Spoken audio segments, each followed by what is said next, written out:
কম বেতনে চুক্তিভিত্তিক কর্মচারী নিয়োগ, সেই জন্যই কি কাজে এত অনীহা?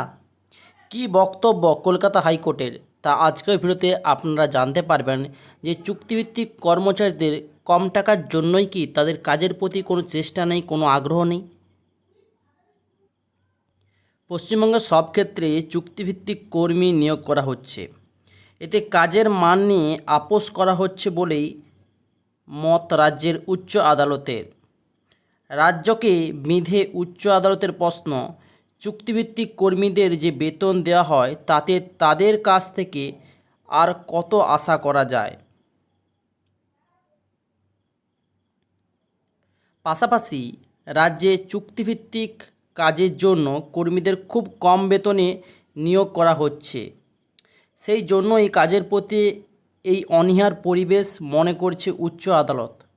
সোমবার প্রধান বিচারপতি টি.এস.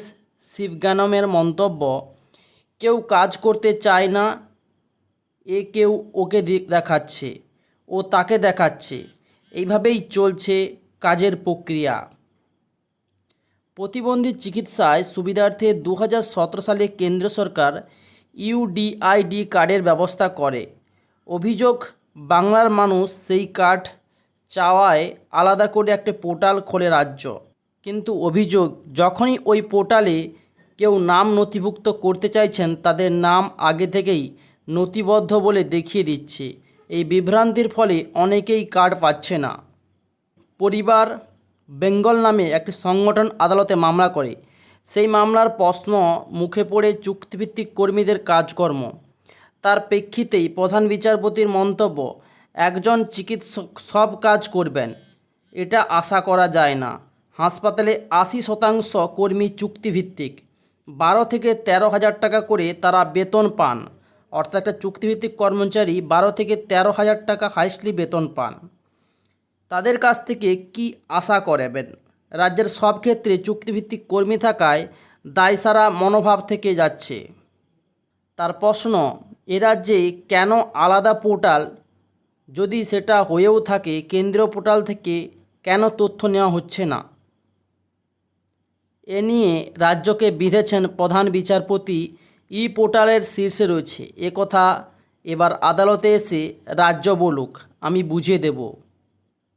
তারপরে তিনি আরও বলেছেন, রাজ্যের আইনজীবীকে প্রধান বিচারপতি প্রশ্ন করেন, বর্তমানে রাজ্যে কতজন চুক্তিভিত্তিক কর্মী কর্মরত রয়েছেন? তার উত্তর সরাসরি কৌশলী দিতে পারেননি। এই তথ্যের উপর ভিত্তি করে তিনি বলেন, এরপরেই প্রধান বিচারপতি বলেন, আপনার জানা উচিত ছিল মানুষ অনেক দূর থেকে আসে, কত টাকা খরচ করেন তারা কলকাতায় আসেন, সব জায়গায় চুক্তিভিত্তিক কর্মীতে ভরে গিয়েছে। এসএসকেএম হাসপাতালে কতজন চুক্তিভিত্তিক কর্মী রয়েছেন? খুব খারাপ লাগে ই পোর্টাল না খুললে। জয়েন্ট ডিরেক্টর আবার বলেছেন, 470 কার্ডে পোর্টালে রয়েছে।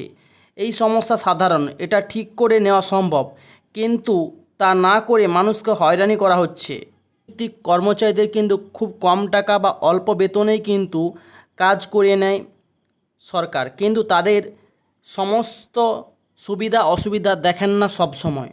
তো আজকের ভিডিও কমেন্ট বক্সে অবশ্যই কমেন্টস করে জানাবেন কেমন লাগলো।